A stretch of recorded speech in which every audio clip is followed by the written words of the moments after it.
네, 이렇게 주일 예배에 나오신 여러분 환영합니다.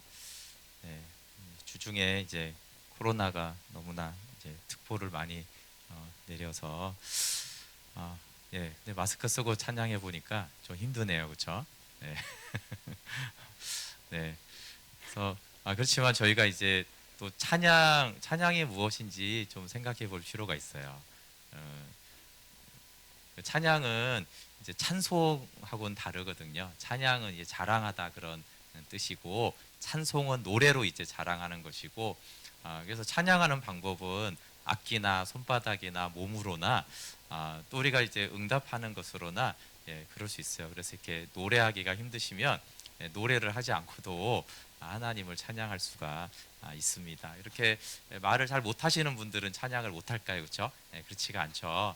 찬양을 할 수가 있습니다. 그래서 4월에는 이제 상반기 말씀 잔치는 예배와 삶이라고 찬양과 경배 또 성막 다윗의 장막 이런 부분들을 좀 나누려고 해요. 그러면 찬양이 무엇인지, 찬양 어떻게 하는 것인지, 찬양의 뜻은 또 무엇인지 그런 것들을 좀 나눌 수 있을 것 같아요. 예, 그래서 이렇게 마스크를 할 때 불편해하지 마시고 그렇게 하나님을 좀 예배할 수 있으면 좋겠고요. 네, 코로나로 인해서 교회 톡을 좀 참고해 주시면 좋겠고 또 필요한 정보가 있으면 사람들에게 알려주시면 좋겠고요. 제가 어쨌든 이 코로나가 이렇게 쭉 이제 뉴스를 듣는데 신천지에서 좀 관련이 있다는 얘기를 듣고 이게 좀 심각해지겠다 이런 생각이 좀 들었습니다. 왜냐하면 이제 단적으로 지금도 한 400명이 연락이 두절된 것 같아요. 아직도. 그러니까 이게 정보화 시대 때 너무 놀랍잖아요, 그렇죠? 특별히 신천지는 이렇게 예배당 들어올 때 이게 지문은 인식하거나 이렇게 다 이게 100% 이제 통제가 되는 곳인데 연락이 안 되는 게 말이 안 되잖아요. 그런데 이제 한 몇백 명이 이렇게 연락이 안 되는 것들은 제가 금요일에도 좀 얘기했지만 가족이 절대 알면 안 되는 사람이거나 신천지 교인들은 가족들이 한 77% 정도는 가족들이 신천지를 다니는지를 모릅니다. 그러니까 이제 자가격리 해야 된다고 왜 자가격리 해야 돼? 그러면 난 신천지 교회 다녔어 이러면 가족들이 이제 난리를 날 거 아니에요, 그렇죠? 가족들한테 절대로 비밀을 지켜야 되는 사람이거나 아니면 이제 추수꾼이라고 교회에 잠입한 스파이들일 가능성이 높아요. 그러면 이제 동선을 밝혀야 되는데 신천지가 이제 다른 교회 가서 예배를 드렸다 이러면 이제 발칵 뒤집히지 않겠어요, 그렇죠? 그러니까 이거는 신천지 쪽에서 의도적으로 이렇게 숨기는 것이지 지금 정보화 시대 때 온 국민이 막 어딜 가나 이제 그 뉴스가 나오는데 그걸 이제 모르고 있는 사람이 누가 있겠어요, 그렇죠? 네, 그래서 이제 이게 좀 많이 문제가 될 수 있을 것 같아요. 그렇지만 여러분 신천지의 그 지도부나 그 속이는 사람들이 문제지 사실 대다수의 신천지 신도들은 속은 사람들이 많아요, 사실은. 그렇기 때문에 오히려 그들이 뭐 우리가 혐오하는 것이 아니라 이 진실이 좀 드러나서 코로나 바이러스도 예방이 되고 또 신천지에 그동안 속았던 신도들이 오히려 다시 나와서 좀 예수님을 다시 만나고 또 피해 가족들이 얼마나 많아요. 그로 인해서 그 가족들이 좀 회복이 될 수 있도록 최근에 신천지에 자기는 속아서 이제 결혼을 했다고 하는 둘째 부인이 김남희 원장이라는 사람 거의 2인자였죠. 여기 이제 탈퇴를 해가지고 최근에 이렇게 이만희의 실체를 이렇게 얘기하고 있어요. 그래서 그래도 모르겠어 이분이 이제 자기가 하나님 만났다 그러는데 정말 하나님 만나서 그렇게 하는 건지 다른 이유가 있는지는 모르겠지만 어쨌든 하나님께서 그렇게 그곳에 있는 영혼들이 불쌍하니까 그렇죠. 계속적으로 이런 일들을 일어나게 하는데 이번에도 진실이 잘 드러날 수 있으면 좋겠습니다. 네, 그리고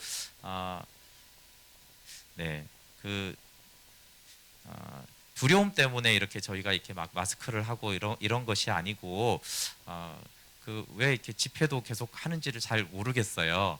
예, 그게 이제 우리가 안 걸려서 또 아니면 걸려도 된다, 죽음이 안 두렵다 이래서 이렇게 하는 게 아니라 이제 남들한테 민폐를 안 끼치기 위해서 하는 거잖아요, 그렇죠? 네, 우리는 죽으면 이제 천국 가니까 괜찮은데 이제 나로 인해서 많은 사람들이 이제 피해를 보고 두렵게 하지 않으려고 이렇게 이제 교회에서 이제 주의를 하자 이런 것이지.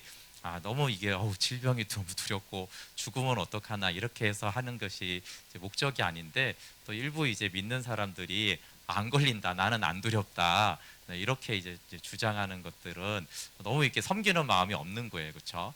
내가 죽는 건 상관없는데 왜 이제 다른 사람들을 이게 두렵게 하고 피해를 끼치고 아니면 이렇게 마음을 어렵게 이제 하는가에 대해서, 네, 그거는 이제 섬기는 마음의 태도거든요.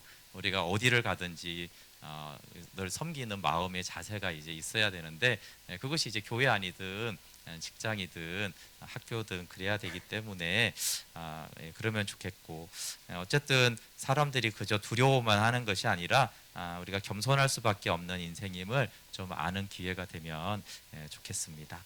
네, 오늘 말씀은 이제 책망 대신에 인자하심으로 만나 주신 베델의 하나님, 좀 제목이 긴데요. 좀 다른 제목을 하면은 하나님의 공의와 인자는 비례한다, 이렇게 좀 말씀을 전하려고 합니다. 제 생각에는 우리 다수와 가장 닮은 성경의 위대한 믿음의 사람은 아마 야곱이지 않을까 싶습니다. 그래서 이 언약의 조상의 야곱 형님이 끼어 있다는 것이 참 우리에게 위로와 소망이 되죠. 야곱 형님은 아무 천국에서 기분이 나쁠지 모르지만 성경에서 우리가 봤을 때 가장 만만한 상대는 그래도 야곱 형님 같아요. 왜냐하면 성경에 뭐 다니엘 뭐 이러고 뭐 예레미야, 요셉 이러면 이제 부담이 확 되잖아요, 그렇죠? 저렇게 뭐 사자굴에 들어가도 괜찮고 흠이 없는 것처럼 보이고, 또 비록 흠은 있지만 다윗이나 모세나 아브라함은 너무 이렇게 대단하게 하나님을 믿었잖아요. 그래서 아무래도 우리보다는 좀 뭔가 나은 사람인 것처럼 하는 그런 생각을 좀 지울 수가 없는데, 우리 다수와 가장 닮은 사람은 야곱이지 않을까 싶습니다. 그래서 하나님이 이 아브라함과 이삭과 야곱은 언약의 새 조상으로 상징성이 있거든요. 성경 전체의 믿음을 예표하는 어떤 특징이 있는 것인데, 그 중에 이제 한 명인 야곱을 이렇게 언약의 조상으로 세워둔 것에 대해서 하나님 우리에게 하시는 메시지가 많죠. 야곱은 참 신앙적이면서도 굉장히 불신앙적인 두 가지 특징이 있어요. 먼저 이제 확실하게 이제 야곱이 귀한 거는 그는 영생의 복, 언약의 복을 구한 사람이에요. 그가 아버지에게 그렇게 축복받기를 원했던 것은 이 땅에 있는 어떤 번영이 아니라 그 아브라함에게 주신 복을 그렇게 얻고 싶어서 영생의 복을 얻기 위해서 야곱은 그렇게 구했고, 그것 때문에 정말 고생을 엄청나게 함에도 불구하고 그래도 그 영생의 복은 놓지 않았던 그런 면에서 야곱은 굉장히 믿음이 분명한 귀한 사람입니다. 그런데 문제는 그 방법이 문제예요. 그 방법을 하나님이 방법으로 받는 것이 아니라 아버지를 속여서 받는 방법을 택한 것이죠. 그래서 이제 가정 불화가 막 일어납니다. 가장 많은 케이스의 전형이죠. 그러니까 나는 선을 행하고 영적이고 거룩한 것을 구하고 행하는데, 문제는 그 안에 이제 탐심이 있고 인정 욕구가 있고 결과에 집착을 하면서 결국은 갈등과 불화를 일으키는 이런 전형적인 수많은 믿는 자들의 대표가 야곱이에요. 야곱이 구하려는 방향은 좋지만 그 방식과 과정에서 많은 문제들을 일으키고 욕심이 들어오고 죄의 세력에 속는 현실이 너무 많죠. 이런 것들은 뭐 교회 안만이 아니라 민주주의를 위해서도, 또 회사에서 서로 친구끼리 배려하면서도, 또 이렇게 서로 섬긴다고 하면서도 야곱처럼 과정과 방식이 좋지가 않아서 갈등과 불화가 일어나는 그런 문제들이 많습니다. 그리고 이제 야곱은 굉장히 성실하지만 잔머리를 많이 쓰는 스타일이에요. 근데 우리는 야곱이 잔머리를 많이 써서 똑똑한 줄 아는데 사실 그렇지 않고 대단한 잔머리가 못 돼서 대부분의 잔머리는 거의 실패를 합니다. 부자가 된 것은 하나님의 은혜인데, 야곱은 막 나무 껍질을 벗겨다가 뭐 이렇게 양들한테 보이면은 이제 자기가 이제 부자가 될 것이라고 생각을 하고, 또 라반을 속여가지고 기막히게 도망을 하지만 결국 추격을 당하잖아요, 그렇죠? 잡혔어요. 그러니까 이제 머리를 많이 쓰고 생각을 많이 쓰지만 결국은 그게 정말 제대로 통한 적은 별로 없는 사람이 야곱이에요. 또 하나는 야곱은 되게 소심한 성격이고 내성적인 걸 좀 알 수 있는데, 그러니까 에서가 사냥꾼이고 이렇게 와일드하고 에서는 이렇게 파축거리면서 이렇게, 그러니까 엄마가 이렇게 살림 도와주니까 좋아하는 그런 스타일인데, 강한 자를 두려워하고 이 문제를 직면하지를 못해요. 그래서 이제 에서가 막 형이 이 사냥꾼이 막 슬피 우니까 감히 그 앞에 가서 사과를 못 하는 거예요. 쫄아가지고 방문 잠그고 들어가가지고 그렇게 이제 숨는 스타일이죠. 또 라반이 10번이나 품삯을 어겼잖아요. 그러면 이제 어떻게 해야 돼요? 당당히 따져가지고 이 연봉 협상 이거 어겼다 이래야 되는데 10번이나 말을 못해요. 그리고 6년이나 지난 다음에 이제 한꺼번에 이렇게 막 쏟아져 나오잖아요. 예, 그러면 또 뭐 무조건 이렇게 그런 게 아니라 또 부당한 일은 참지를 못해서 분노하고 항변하면서 막 라반에게 화를 내고 두려움이 참 많아요. 에서를 형인데 나의 주라고 하면서까지 예물을 보내면서 그렇게 두려움이 많은 사람이 야곱입니다. 그래서 이 신앙과 이렇게 불신앙이 이렇게 겹치는데, 여러분 신앙과 불신앙이 겹치는 것은 불신앙입니다. 그래서 아버지를 속이고 영생의 복을 구하고 말씀대로 고향으로 돌아오는데 아버지 집으로 또는 베델로 가지 않고 세겜에 정착을 합니다. 여러분 우리 28장 21절 한번 같이 읽어보실래요? 네, 조그맣게 읽으셔도 돼요. 시작. 내가 평안히 아버지 집으로 돌아가게 하시오면 여호와께서 나의 하나님이 되실 것이요. 네, 야곱이 기도할 때 뭐라고 했냐면, 하나님 내가 아버지 집으로 다시 돌아오게 하면은 여호와께서 나의 하나님이 될 거라고 그랬어요. 그러니까 이것을 하란으로 떠날 때 다시 아버지 집으로 돌아오기를 기도하고 있고, 아니면 적어도 이제 나중에는 베델로 가는데 여기 베델에서 만난 하나님, 내가 이 베델로 돌아온다, 이 두 가지 뜻이에요. 그러니까 야곱이 돌아온다는 건 베델로 돌아온다거나 아니면 아버지께로 돌아오는 것인데, 야곱이 이렇게 돌아왔을 때 야곱이 아버지는 헤브론에 있거든요. 헤브론으로 가지 않아요. 아버지 살아 있었어요, 이삭이. 근데 아버지 집으로 가지를 않았어요. 그렇다고 하나님을 만났던 그런 베델에 가서 다시 그 하나님을 예배했느냐, 그러지도 않고 엉뚱하게 세겜이라는 곳에 정착을 해가지고 거기서 이제 딸의 이제 디나가 강간을 당하면서 문제를 많이 겪는 이런 것이 있어요. 그러니까 고향으로 돌아가라, 네 돌아가겠습니다라고 돌아오는데 정확하게 돌아가지를 않고 애매하게 돌아오는 거예요. 이게 이제 야곱의 특징이죠. 근데 우리가 하나님 말씀에 순종을 하는데 정확하게 순종하지 않고 애매하게 순종할 때가 많지 않습니까? 네, 이해하시죠? 순종은 하는데 끝까지 순종하지 않고 정확하게 서원한 대로 약속, 하나님 제가 올해는 이렇게 하겠습니다, 꼭 하지 않고 두리뭉실하게 애매모호하게, 그러면 안 한 것도 아니고 한 것도 아니게 순종하는 게 이제 야곱의 특징이에요. 이제 그런 것 때문에 야곱이 이제 스스로 고난을 자초합니다.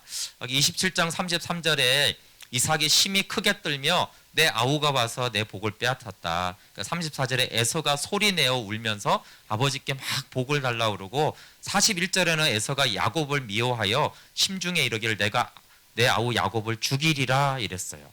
그러니까 이 사건은 오늘날에도 봐도 문제가 있지만 고대 시대의 관점에서는 있을 수가 없는 거죠. 그러니까 그 당시 문화로는 야곱을 죽여도 할 말이 없을 정도의 잘못을 저지른 거예요. 그러니까 에서가 내가 죽일 거야 이러면 어떻게 해야 돼요? 죽이면 안 되지, 이렇게 아무도 막아서는 사람이 없다는 건 무슨 뜻이에요? 물론 죽이면 안 되지만 죽일 만큼 잘못을 했다라는 뜻이에요. 그러니까 에서를 탓하고 이렇게 제지를 해야 되는데 아무도 제지 안 하죠.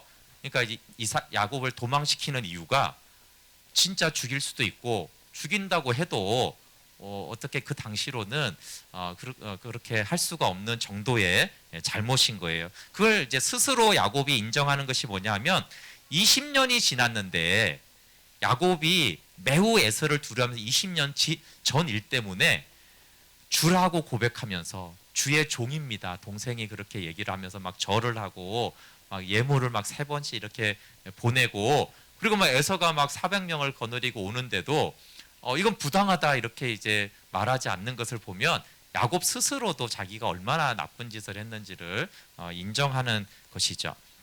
그리고 하나님께도 불신앙이며 악이에요, 그렇죠? 아니 하나님의 복을 아버지를 속여서 받는 것이 이것이 어떻게 하나님 앞에 옳습니까? 그리고 이렇게 막 상처를 주면서 가끔 이 교인들 중에 심각한 사람들이 있어요. 막 옆 사람들에게 같은 교인들에게 교회들에게 깊은 상처를 주면서 자기는 하나님의 복을 받겠다는 그런 사람들이 종종 있죠. 하나님의 복을 받기 위해서 막 상처를 막 뿌리고 다니는 사람들이 있어요. 그러니까 얼마나 하나님 앞에 악한 것이에요, 그렇죠? 그러니까 야곱이 하나님의 복을 사모한 건 좋지만 아버지와 형에게 그런 식으로 막 상처를 입히는 것들이 하나님께 분명히 죄가 되는 것이죠. 그래서 야곱은 그 불신앙과 죄로 인해서 스스로 혹독한 고난을 자취합니다. 이렇게 밤에 쓸쓸하게 혼자서 도둑과 강도들이 꽤 있을 수 있는 그곳을 먼 길을 혼자서 빈털터리로 떠납니다. 그럼 빈털터리로 하란에 갔기 때문에 라반에게 많이 착취를 당하고 고생을 해요. 아브라함은 이삭의 아내를 구할 때 많은 재물과 함께 보냈더니 아브라함의 종인데도 라반이 얼마나 환대했는지 몰라요. 근데 지금은 종이 아니라 이삭의 아들이잖아요. 그런데도 얼마나 이렇게 무시를 당하고 라반에게 그런지 모르죠. 그러면 여러분 왜 빈털터리로 가겠어요? 이삭이 아브라함보다 돈이 없었어요? 아니죠. 도망가는 거라서 저러는 거예요. 이삭이 그 앞에 보면은 아비멜렉하고 언약을 맺을 만큼 부자였어요. 근데 지금 이 판에 야곱이 이렇게 아버지 재산을 가지고 갈 상황이 아닌 거죠. 도망하는 처지에 빈털터리로 가서 고생을 많이 했습니다. 뮤트를 저기 안에서 좀 소리가 나는 것 같아요. 건반에. 네. 그리고 뭐 아버지 품으로도 돌아가지 않아서 또 세겜에서도 큰 고난을 당해서 이 야곱은 스스로 이렇게 고난을 자초한 일이 많습니다. 그래서 아버지와 형을 속이고 피신한 야곱은 이렇게 이제 야외에서 돌베개를 베고 노숙을 합니다. 참 밤에 이렇게 돌을 베개로 해서 자는 것이 정말 비참한 상태이죠. 여러분 이때 야곱의 마음이 어떻겠습니까? 아마 가장 무서운 적은 에서의 미움이 아닐 거예요. 가장 무서운 적은 스스로를 자책하며 정죄하는 거예요. 그렇지 않습니까? 누군가가 나를 막 비난하는 것도 굉장히 우리를 힘들게 하지만 그 비난이 옳기 때문에 내가 나를 자책하고 그럴 때 그래서 이 밖에서 돌베개를 자고 노숙했다라는 것은 외적인 환경이지만 이게 야곱의 마음인 거예요. 야곱의 마음이 황량한 들판에 어두운 밤에 딱딱한 돌베개를 그런 것이 이제 야곱의 마음이죠. 그러니까 스스로 자책하고 정죄했다는 것입니다.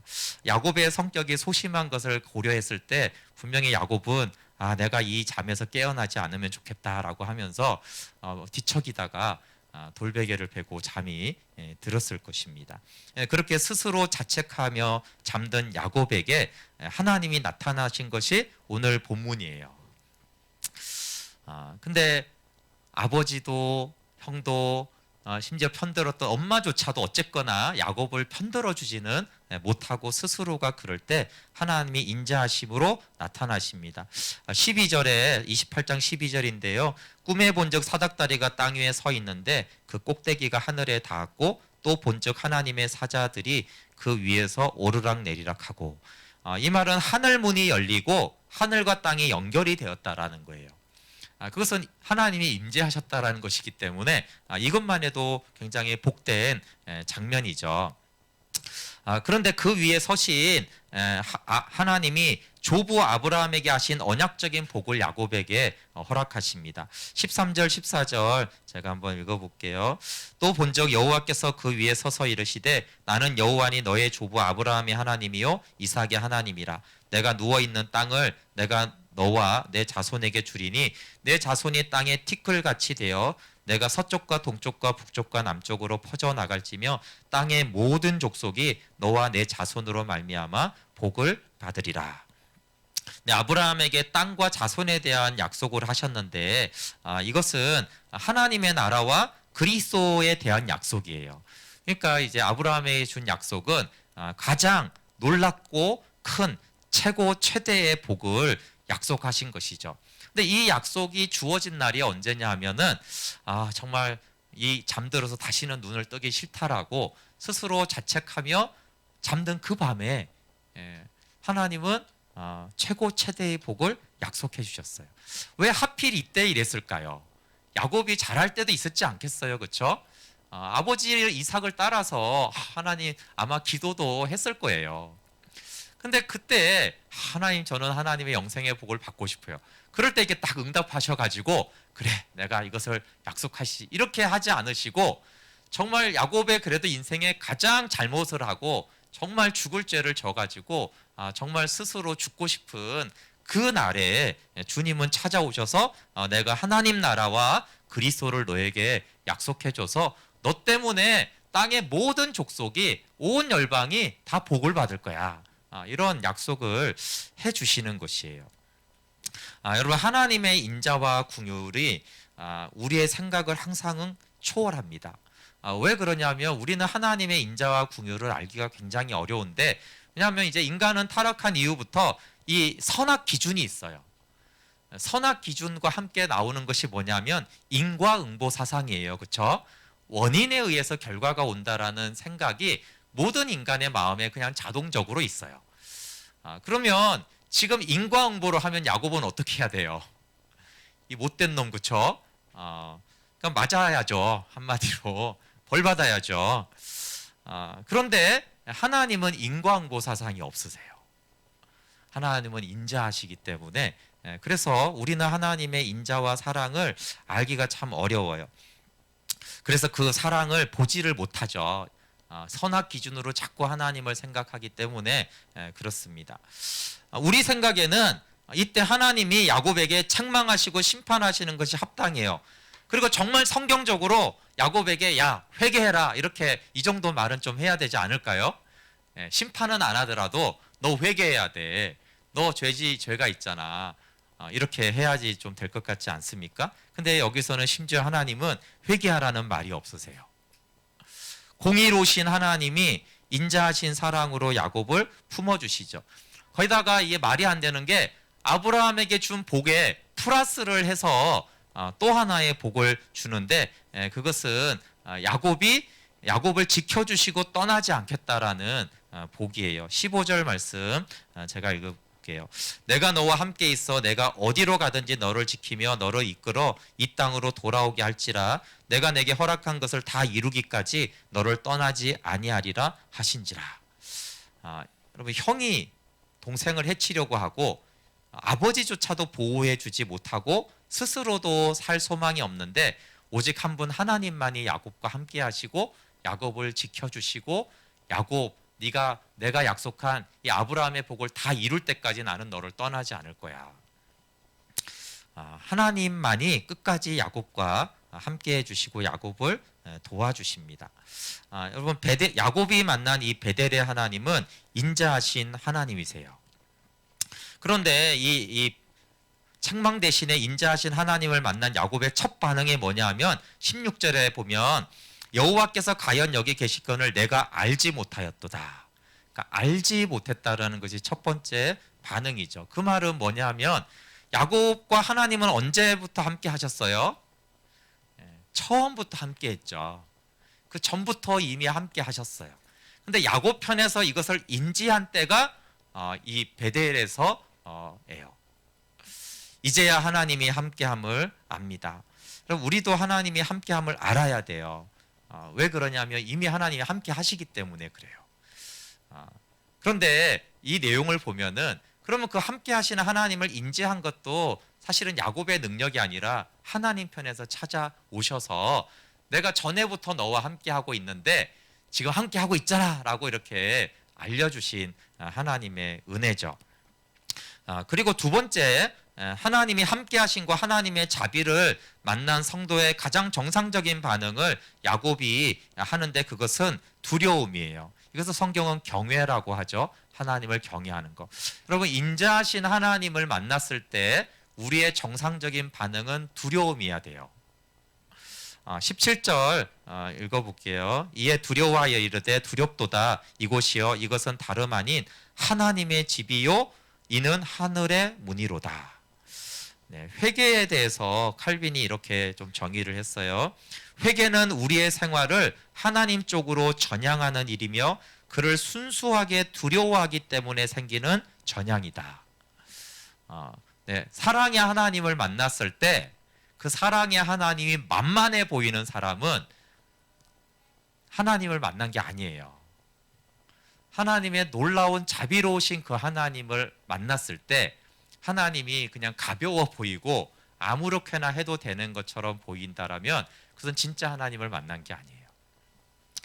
하나님의 사랑을 만났을 때 인간의 정상적인 반응은 두려운 것이에요. 그 사랑이 두려운 거예요. 그래서 이제 일반적인 두려움하고 다르기 때문에 우리가 그것을 하나님을 경외한다라고 얘기를 하는 것이죠. 그래서 그 경외감에서 회개가 되는 거예요. 그래서 하나님께로 그 사랑의 하나님을 향한 삶이 전향을 하는 것입니다. 그 두려우면서 깨달은 왜 두려워했냐면요. 야곱이 이제 두 가지를 깨닫는데 여기가 하나님의 집이고 하나님의 문이라는 거예요. 그리고 하나님의 집은 이제 성경 전체에서 교회를 말해요, 이제. 그리고 하나님의 문은 뭐겠어요? 내가 양의 문이다 그랬잖아요. 예수 그리스도를 말하면서 동시에 십자가에서 휘장을 찢었기 때문에 십자가를 말하는 것이에요. 그러니까 야곱은 오늘날로 보면은 복음과 교회를 알고 두려움으로 하나님 쪽으로 향해서 살기로 한 것입니다. 그리고 이제 기둥 위에 기름을 부었죠. 이것은 예배를 하고 서원을 하는데 이것은 야곱의 반응이에요. 그럼 예배가 뭐냐라고 정의하는 게 많은데 그 중에 하나가 뭐냐면 반응하는 거예요. 하나님이 나를 찾아오셨는데 내가 가만히 있으면 그것은 예배가 아닌 거예요. 하나님께 반응하는 것이죠. 그것이 이제 예배고 하나님을 만난 자의 합당한 태도인 것입니다. 그래서 이 야곱이 만난 하나님은 하나님의 사랑, 나도 용납할 수 없는 나를 용납하시는 십자가의 사랑을 경험합니다.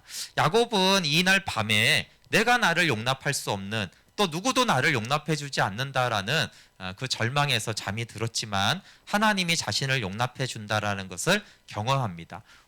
우리가 그냥 탕자를 맞이한 그 아버지의 사랑, 두 다리를 저는 무비보셋을 왕의 식탁에 초대한 그 사랑을 경험한 것이죠.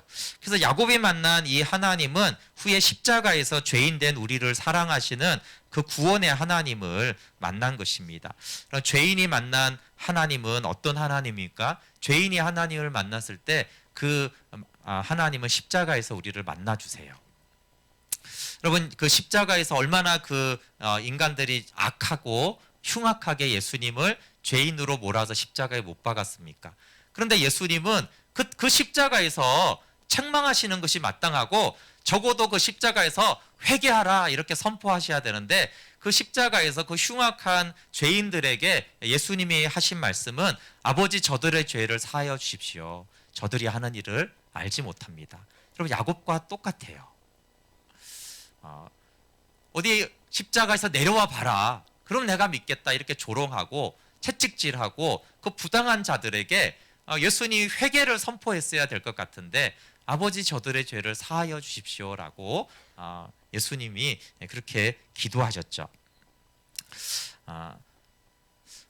여러분 책망 대신에 복과 보호를 약속하신 하나님이십니다. 그러면 우리는 어떻게 삶이 변하겠습니까? 하나님이 우리를 만나 주시면 우리는 여전히 야곱입니다. 하나님의 인자하신 말씀, 하나님을 만나면은 우리는 우리의 삶이 뿅 하고 변할 거라고 생각을 해요. 변화되는 현상이 나타납니다. 그거는 왜 나타나냐면 내가 변한 게 아니라 야곱에 하신 것처럼 하나님이 함께하여 주시기 때문에 변화된 삶의 형태가 나타나는 거예요. 그런데 우리는 하나님이 함께하여 주셔서 내가 삶이 변해 있다라는 걸 생각 못하고 나 자신이 변한 줄 알아요. 구분이 돼야 됩니다. 여러분 하나님의 인자한 말씀은 하나님이 신실하심으로 이뤄 가시지 하나님을 내가 만났다고 나 자체가 변해서 이제 변한 내가 그 하나님의 말씀을 이뤄가는 게 아니에요. 근데 그런 착각이 굉장히 많아요. 하나님을 만나고 내 마음과 생각이 많이 변하기 때문에 내가 변한 줄 아는 거예요. 그러니까 이제 누가 그 말씀을 이뤄가냐면 내가 이뤄가야 된다고 생각하는 것이에요. 근데 하나님이 야곱에게 내가 너를 변화시켜 줄게라고 한 게 하나도 없어요. 너 이제 변했어. 너 이제 생각도 능력도 모든 파워가 달라졌어. 이렇게 하면 하지 하나도 없고요. 하나님의 약속은 내가 너와 함께 할 거야. 내가 이룰 거야. 그리고 내가 그때까지 너를 떠나지 않을 거야. 이것을 약속하신 것이지 너에게는 울트라 파워가 생겼다. 넌 이제 히어로야. 이렇게 말하지 않았다라는 것이에요. 그리고 이것도 분명하게 하지 못하면은 우리의 신앙이 굉장히 왜곡이 되어져요. 내가 히어로가 된 줄 아는 그렇게 이제 하나님의 은혜를 체험한 착각하는 사람이 나타나면서 오히려 문제가 많이 생깁니다. 15절 말씀이 정확하게 하나님을 만난 사람들의 증거고 하나님의 약속이에요. 내가 너와 함께 있어. 내가 어디로 가든지 너를 지키며 너를 이끌어 이 땅으로 돌아오게 할 것이다. 여기에 야곱이 하는 게 있어요? 하나도 없죠? 다 하나님이 내가 할 거야 이런 말씀만 계속 하시잖아요. 그리고 내가 내게 허락한 것을 다 이루기까지 하나님이 다 이룰 때까지 너를 떠나지 않을 거야. 네, 이것이 이제 야곱에게 우리에게 동일한 약속입니다. 그래서 하나님 만나고 여러분 옛날에 하나님 만나신 분들 내가 뿅 하고 변한 줄 알고 착각하셨을 수도 있어요. 예, 그래서 다시 힘든 거예요. 예, 하나님이 함께하고 내가 이룰 거야라고 하셨는데 우린 너무 기쁨이 충만하니까 뭔가 막 은사가 나타나니까 내가 이제 뭔가가 달라진 줄 알아요. 아닙니다. 하나님이 함께 하는 것이 변화예요. 하나님이 함께 하심으로 변한 것과 같은 현상이 나타나요. 그래도 착각하면 안 돼요. 변화된 것 같은 현상이 나타날 때 하나님이 함께 하셔서 하나님이 일하시고 있구나. 이렇게 이제 깨달아야지 계속적으로 하나님이 나를 통해서 그 변화된 삶 많은 좋은 열매들이 나타나죠. 권세와 능력도 나타나요. 근데 그것을 하나님 나와 함께 하시는구나. 이 신앙 고백을 하고 겸손해져야 되는 그렇게 신앙생활이 이어져야 되는데 마치 나에게 능력이 흘러나가는 것처럼 할 때 오히려 사단이 틈타는 것입니다. 여러분 우리는 하나님을 만나고 나서도 내가 나를 볼 때 땅의 모든 족속이 나로 말미암아 복을 받으리라는 이 말을 믿을 수 없어요. 민폐만 안 끼치면 우리가 다행이지 않습니까? 그래서 하나님의 인자와 신실함은 하나님이 이루시는데 이것이 하나님의 영광이라고 그랬어요. 요한복음 1장 14절에 우리가 그 영광을 보니 은혜와 진리인데 이것이 인자와 신실함이라고 했습니다. 그래서 이 야곱의 고단한 삶에 나타난 하나님 때문에 하나님의 영광을 보는 삶이 되어져요. 그래서 야곱이 연약할수록 하나님의 인자하심이 더욱 분명히 드러납니다. 야곱은 낙심하고 절망하지만 하나님의 신실하심이 그래서 더 분명히 성경에 나타나 보입니다. 야곱의 이야기가 어떻게 들려집니까? 야곱의 이야기는 굉장히 드라마틱합니다. 팥죽 이야기든 장자의 복이든 라헬과의 러버 스토리든 야복강에서 씨름한 이야기든 이 야곱의 이야기는요 굉장히 드라마틱한 얘기예요. 그런데 창세기를 묵상하면서 여기에 야곱이 하는 게 보이지 않고 하나님의 인자와 신실함만이 보입니다. 정말 야곱은 아무것도 아니고 아무것도 할 수 없는데 근데 야곱은 그냥 되어지고 보호를 받고 번성을 하거든요. 누가 그렇게 하시는 겁니까? 내가 내게 약속한 것을 이루기까지 하나님이 내가 너에게 하기까지라는 그 말씀이 그 야곱의 드라마틱하고 그런 정말 이런 익사이팅한 그 삶 속에 사실 하나님이 그렇게 다 하는 것이죠. 그래서 부름받은 자가 연약할수록 하나님의 영광, 하나님의 인자와 신실함은 더 찬란하게 빛납니다. 그러면 성경의 목적은 그리스도와 영생을 증거하는 거예요.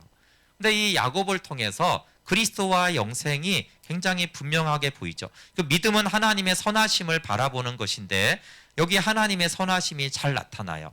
그러니까 사건마다 야곱은 하나님을 보여주지 못하는데 하나님의 인자는 야곱에게 많이 나타나요. 그러니까 우리가 세상에서 복음을 막 증거하는 그런 삶을 못 사는데 그런 나에게 임하시는 하나님의 인자와 선하심은 야곱이기 때문에 더 선명하게 나타납니다. 다니엘에게는 이렇게 하나님의 인자하심이 더 선명하게 안 나타나고 야곱이라서 특별하게 정말 하나님은 인자하시고 자비하시구나라는 것이 나타납니다. 야곱은 합력하여 선을 이루는 말씀이 정말 성취된다는 것을 잘 보여줍니다. 하나님을 사랑하는 자, 그 뜻대로 부르심을 입은 자들에게는 모든 것이 합력하여 선을 이루는데요. 정말 아버지를 속여서 도망해서 이룬 그 가정이잖아요. 근데 그 가정은 이스라엘 12지파의 족장의 시작이 되죠. 하나 합력해서 선을 이루세요. 근데 에서와의 갈등과 두려움은 정말 이게 야곱이 잘못한 것인데 오히려 이 에서를 만나기 위해서 이 갈등으로 시작해서 결국은 야복강에서 야곱은 이스라엘이 돼요. 이름이 바뀌잖아요, 그렇죠? 그러니까 하나님이 정말 합력해서 선을 이루는 것을 어떤 식으로 이루시는가라는 본이 되죠. 잘못이 많아야지 이제 이 하나님이 정말 합력해서 선을 이루는가 이런데 다니엘 같은 경우는 잘못이 별로 없기 때문에 합력해서 선을 이루는지를 잊지만 선명하지. 정말 야곱은 야곱의 잘못과 실수와 문제가 오히려 믿음의 진보와 선이 되게 하시는 하나님의 주권을 잘 볼 수가 있습니다. 바울도 그렇죠. 바울이 교회를 핍박한 것은 죄와 아픔이지만 정말 하나님이 선을 이루셨잖아요, 그렇죠? 그래서 이 합력하여 선을 이루었다는 것은 성경에 선보지만 바울 자신의 고백이잖아요. 그것처럼 하나님은 합력하여 선을 이루심을 잘 볼 수가 있어요. 여러분, 야곱이 처음 만난 하나님은 충격적인데 그것은 하나님은 참으로 자비로우신 하나님이라는 거예요. 그래서 야곱은 위기 때마다 절망할 때마다 그 베델의 하나님을 생각하면서 소망을 얻고 다시 믿음을 회복했어요.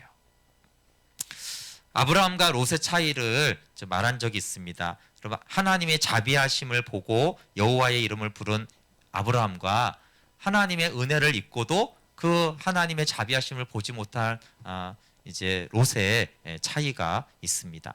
그럼 야곱이 정말 부족한 사람인데요. 야곱이 하나님의 자비하심을 볼 줄을 알아요. 그리고 그 자비하신 하나님을 조금씩 알아가는 것이 야곱의 믿음이에요. 그래서 험악한 세월을 보냈지만 이 베델의 하나님의 인자하심을 봄으로 복된 사람이 되었습니다. 오늘 가장 나누고 싶은 주제 중에 하나인데 그것은 하나님의 공의와 하나님의 인자는 비례합니다. 가장 극심한 고통과 심판의 때에 하나님의 긍휼과 인자하심도 가장 깊습니다. 이것은 우리의 상식과 가장 대치되는 부분이에요. 하박국 3장 2절에 진노 중이라도 긍휼을 잊지 말아달라는 이 기도는 그냥 막 억척을 쓰는 것이 아니라 이것은 정확한 하나님의 성품과 특징이에요. 하나님의 진노와 긍휼은 이상하게 비례관계를 가지고 있어요. 하나님의 진노와 가장 가까이 있는 것은 하나님의 긍휼이죠. 이것은 굉장히 놀라운 것이에요. 인간과 가장 큰 차이 중에 하나일 것이에요. 인간은 진노할 때 가장 가까이 있는 것은 미움과 보복이에요. 그런데 하나님은 가장 진노할 때 하나님의 긍휼이 가장 큽니다. 그런 다윗이 밧세바를 범하여 하나님이 진노하셨어요, 다윗에게. 근데 그때가 다윗을 향한 하나님의 가장 큰 긍휼이 부어진 때예요. 그래서 그 범죄의 대상이었던 밧세바의 아들을 솔로몬으로 세워주잖아요, 그렇죠? 그리고 인고조사의 범죄 후에 하나님이 불로 그 번제를 응답해 주세요. 탕자가 허랑방탕함으로 내버려 둘 때 아버지의 긍휼은, 여러분, 아버지의 긍휼이 이렇게 안아줄 때만 나타난 게 아니라 상거가 먼데 그곳을 바라보고 있는 이미 그때 아버지의 긍휼은 베풀어진 거잖아요, 그렇죠?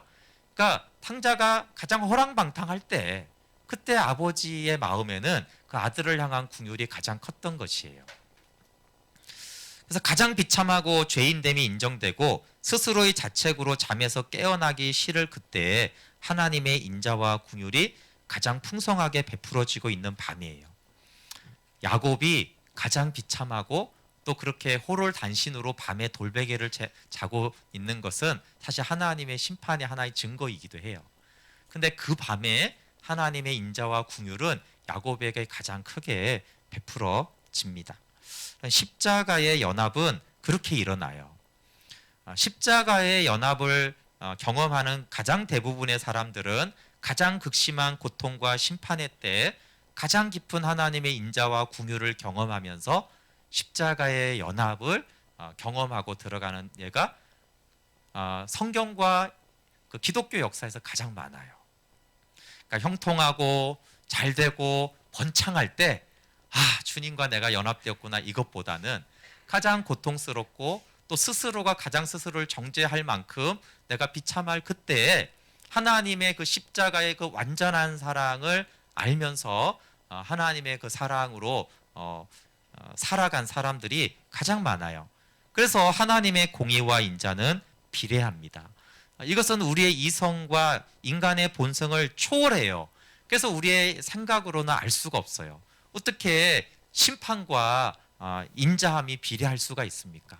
공의와 인자가 어떻게 비례해요? 이것은 반대 성향일 수밖에 없음에도 불구하고 그러나 우리는 십자가가 하나님의 공의와 진노와 사랑이 함께 있다라는 것을 잘 알 수 있죠. 십자가는 진노의 상징이에요.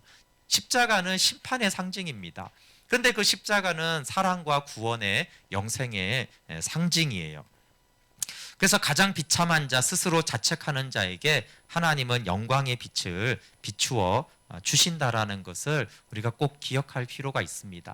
그러니까 내가 가장 힘들고 고난과 고통에 있을 때 그때 하나님의 영광은 가장 찬란하게 내 영혼을 비추고 있다라는 사실이에요. 그런데 야곱처럼 내가 이제야 알았다 이런 것처럼 이제 우리가 이제야 알아야 되는데 그걸 잘 보지 못할 때가 이제 많죠. 그래서 하나님이 야곱을 통해서 그 하나님을 보라고 하는 것입니다. 그럼 어떻게 우리가 하나님의 인자와 신실하심을 알겠습니까? 십자가를 바라보세요. 그 십자가는 심판과 사랑이 비례한다라는 것을 보여주고 있어요. 그리고 가능하다면 믿음으로 그분의 눈을 들여다 보시기 바랍니다. 그럼 노아는 죄악이 관영한 땅을 심판하시는 하나님의 눈에서 은혜를 발견했어요. 노아의 때도 똑같습니다. 죄악이 관영한 이 땅을 하나님은 심판하기로 진노하기로 결정을 하셨는데 그때 노아는 하나님의 눈에서 은혜를 발견했어요. 하나님의 진노와 은혜가 비례한다라는 것을 노아는 알았어요. 근데 우리 편에서는 인과응보 사상, 선악 이런 것들이 있어서 시간이 오래 걸려요. 오랜 세월 동안 내 삶을 이끌어 가시는 주님, 특별히 내가 비참할 때마다 그 하나님이 나에게 자비하심으로 베델의 하나님으로 찾아오신다라는 것을 계속 알아가는 그 목자 되신 주님을 보면은 우리가 하나님의 인자와 신실하심을 알아가게 됩니다.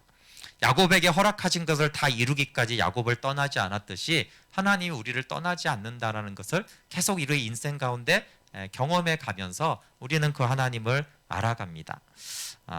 여러분이 만난 하나님은 어떤 하나님이십니까?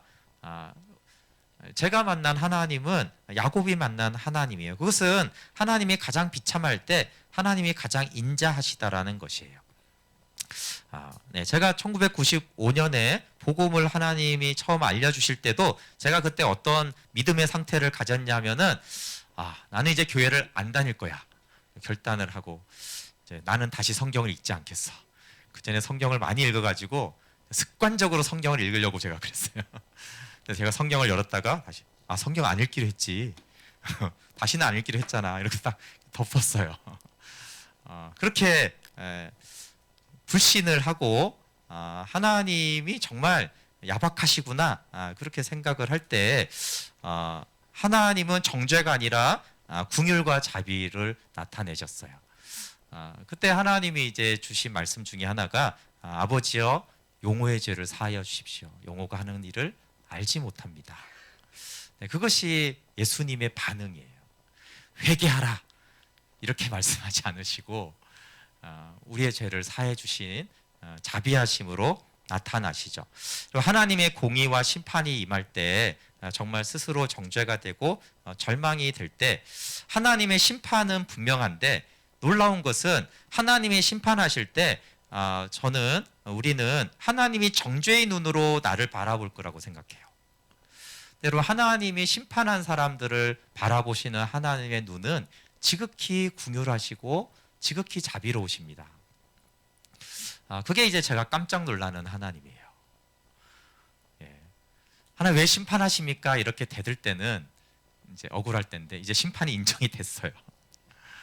예, 주님 이제 심판하십시오 라고 하실 때 그 하나님의 눈길은 언제나 궁휼하시고 자비로우세요. 단 한 번도 정죄하듯이 쳐다보지 않으시죠. 이것이 희한한 하나님의 궁휼입니다. 심판하신 분의 궁휼이죠. 하나님의 사랑의 눈으로 너를 어느 때나 바라보시며, 어느 때나죠. 어느 때나. 그때 특별히 가장 비참할 때가 더 사랑의 눈으로 바라보십니다. 야곱을 통해서 하나님 우리에게 하는 말씀이죠. 내가 연약할수록 하나님의 인자와 신실하심은 더욱 선명하구나. 그런 주님이기에 나에게 허락한 것을 다 이루기까지 나를 떠나지 않는다는 것을 우리가 알 수 있습니다. 우리 찬양하고 한결좀 같이 기도할게요. 네. 하나님의 사랑을 사모하는 자. 네. 그냥 묵상하셔도 찬양이 되니까 우리 이 찬양을 말씀을 생각하면서 하나님의 사랑은 언제 나타날까요? 우리가 기도 많이 하고 가장 헌신할 때도 그러하지만 그러지 못할 때가 그 사랑이 더 깊다라는 것을 우리가 바라볼 수 있습니다.